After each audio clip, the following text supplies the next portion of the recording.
एक छोटे से गांव में एक सुंदर तालाब के किनारे दो झोपड़ियां थीं। इन झोपड़ियों में दो भाई अपने अपने परिवारों के साथ रहते थे। बड़े भाई की बहू का नाम रमा था और छोटे भाई की बहू का नाम गीता। रमा शांत, मेहनती और परिवार के सभी कामों में निपुण थी। वो हर सुबह तालाब पर जाकर कपड़े धोती, पानी भरती और साथ ही तालाब के किनारे बैठे वृद्ध लोगों को पानी भी पिलाती। वो सभी से मीठे शब्दों में बात करती और गांव वालों की मदद के लिए हमेशा तैयार रहती। वहीं दूसरी ओर गीता थोड़ी चंचल और दिखावटी थी। वह काम से बचती और अक्सर दूसरों पर दोष मढ़ देती। वह रमा की लोकप्रियता से जलती और गांव वालों के सामने खुद को बेहतर दिखाने की कोशिश करती रहती। एक दिन गांव में मेला लगा। गांव के सरपंच ने घोषणा की कि जिस घर की बहू सबसे अधिक सेवा भाव से काम करती है और गांव की भलाई में योगदान देती है, उसे आदर्श बहू का सम्मान मिलेगा। दोनों बहुएं तैयार हो गईं। रमा ने सोचा, मुझे कुछ अलग करने की जरूरत नहीं, जो मैं रोज करती हूँ वही करूँगी। लेकिन गीता ने उस दिन दिखावे के लिए तालाब पर सफाई की, सबको पानी पिलाया और बनावटी मुस्कान के साथ सभी से बात की। समापन के दिन सरपंच ने गांव के बुजुर्गों और महिलाओं से सलाह ली। सबने एक सुर में कहा, रमा ही सच्ची सेवा भाव वाली बहू है। उसका व्यवहार रोज ऐसा होता है, बिना किसी दिखावे के। सरपंच ने रमा को आदर्श बहू का सम्मान दिया। गीता शर्मिंदा हुई, लेकिन रमा ने बड़े दिल से उसे गले लगाकर कहा, अभी भी देर नहीं हुई, सच्ची भलाई करने में कभी देर नहीं होती। रमा के आदर्श बहू बनने के बाद गांव में उसका सम्मान और भी बढ़ गया। लेकिन असली कहानी अब शुरू होती है। सम्मान मिलने के बाद गीता बहुत बेचैन रहने लगी।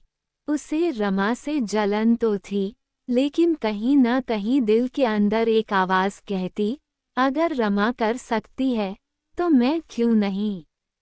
एक रात जब सब सो रहे थे, गीता चुपचाप आंगन में बैठकर सोचने लगी। तभी रमा आई और बोली, गीता, क्या बात है? कुछ परेशान लग रही हो। गीता की आंखें भर आईं, भाभी, मैं आपसे जलती थी, पर अब समझ आता है कि सच्चा सम्मान दिखावे से नहीं, दिल से मिलता है। रमा मुस्कुराकर बोली, तुम्हें जो महसूस हुआ, वही असली जीत है। चलो, कल से साथ में तालाब चलें, मिलकर काम करेंगे। अगले दिन गांव वालों ने देखा कि गीता भी रमा के साथ मिलकर तालाब पर सफाई कर रही थी, बुजुर्गों की मदद कर रही थी और बच्चों को पढ़ा रही थी। शुरुआत में सबको हैरानी हुई, पर फिर सबने गीता की तारीफ करनी शुरू कर दी। कुछ ही महीनों में तालाब और गांव की हालत पहले से बहुत बेहतर हो गई। दोनों बहुएं गांव की पहचान बन गईं। एक दिन सरपंच ने फिर पंचायत बुलवाई और कहा, आज से ये तालाब रमा और गीता के नाम पर होगा, रमा गीता सरोवर। ये दोनों बहुएं हमारे गांव की असली पूंजी हैं। नैतिक शिक्षा, जब कोई सच्चे दिल से बदलने की कोशिश करता है, तो समाज भी उसे अपनाने में देर नहीं लगाता। जलन छोड़कर साथ चलने में ही सच्चा सुख है। कुछ महीने बीत गए। रमा और गीता की जोड़ी अब गांव की प्रेरणा बन चुकी थी। लोग दूर दूर से आने लगे थे ये देखने की कैसे दो बहुएं मिलकर गांव को बदल रही हैं। लेकिन एक दिन गांव में एक बड़ी समस्या आ गई। कई दिनों से लगातार बारिश हो रही थी और तालाब का पानी अपने किनारों से ऊपर बहने लगा।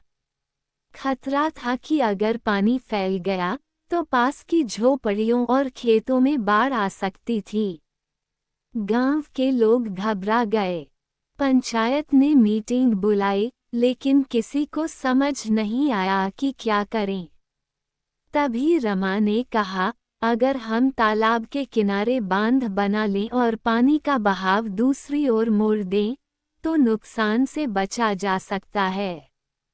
गीता ने तुरंत कहा, और मैं गांव की औरतों और बच्चों को सुरक्षित स्थान पर पहुंचाने का काम संभालती हूं।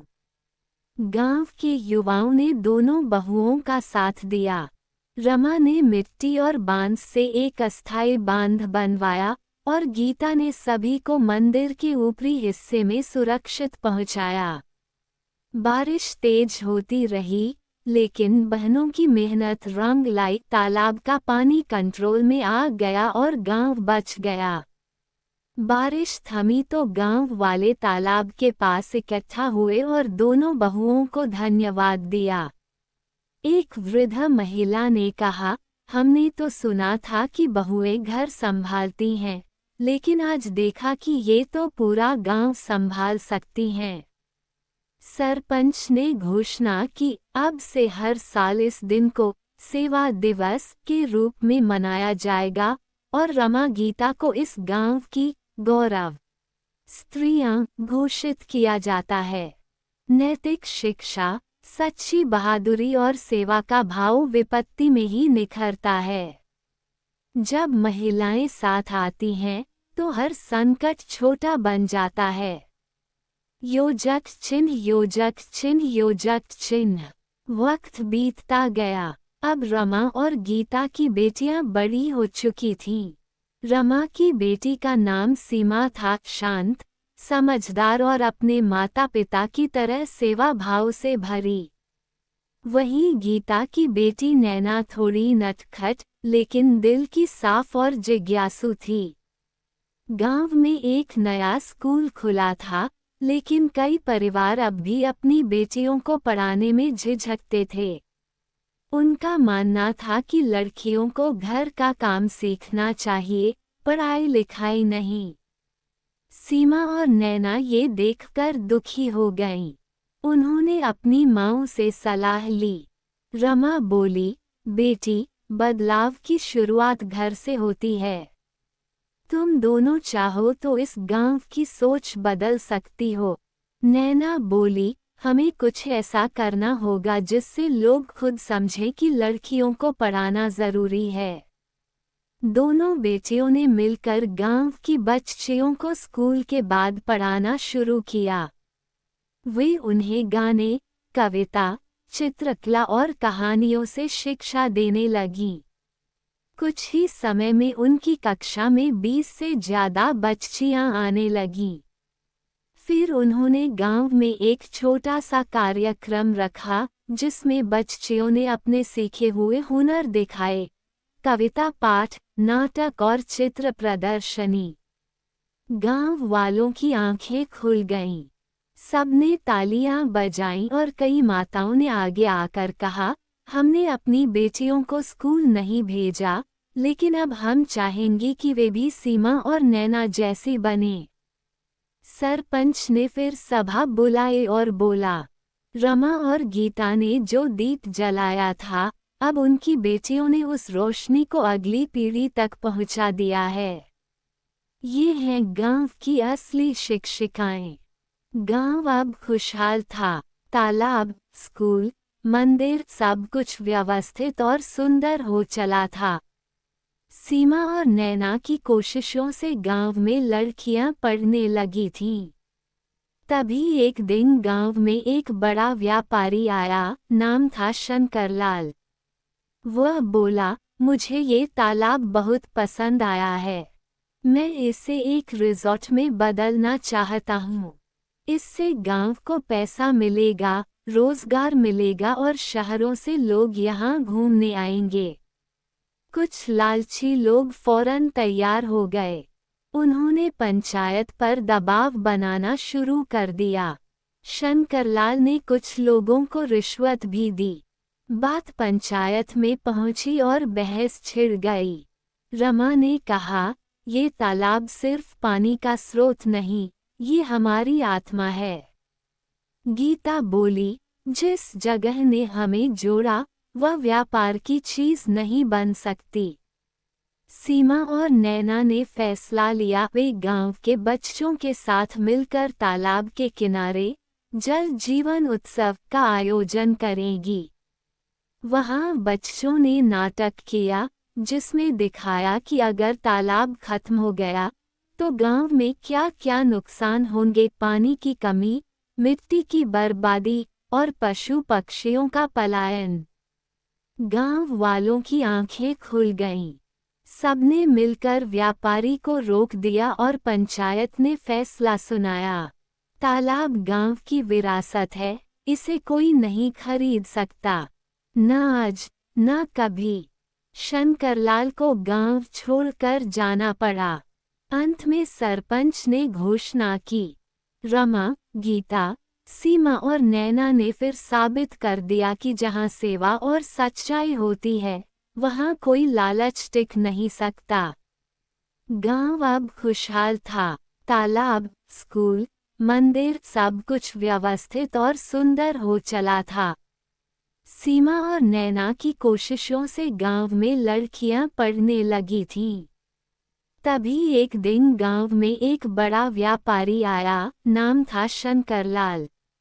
वह बोला, मुझे ये तालाब बहुत पसंद आया है। मैं इसे एक रिजॉर्ट में बदलना चाहता हूँ। इससे गांव को पैसा मिलेगा, रोजगार मिलेगा और शहरों से लोग यहाँ घूमने आएंगे। कुछ लालची लोग फौरन तैयार हो गए। उन्होंने पंचायत पर दबाव बनाना शुरू कर दिया। शंकरलाल ने कुछ लोगों को रिश्वत भी दी। बात पंचायत में पहुंची और बहस छिड़ गई। रमा ने कहा, ये तालाब सिर्फ पानी का स्रोत नहीं, ये हमारी आत्मा है। गीता बोली, जिस जगह ने हमें जोड़ा वह व्यापार की चीज नहीं बन सकती। सीमा और नैना ने फैसला लिया, वे गांव के बच्चों के साथ मिलकर तालाब के किनारे जल जीवन उत्सव का आयोजन करेंगी।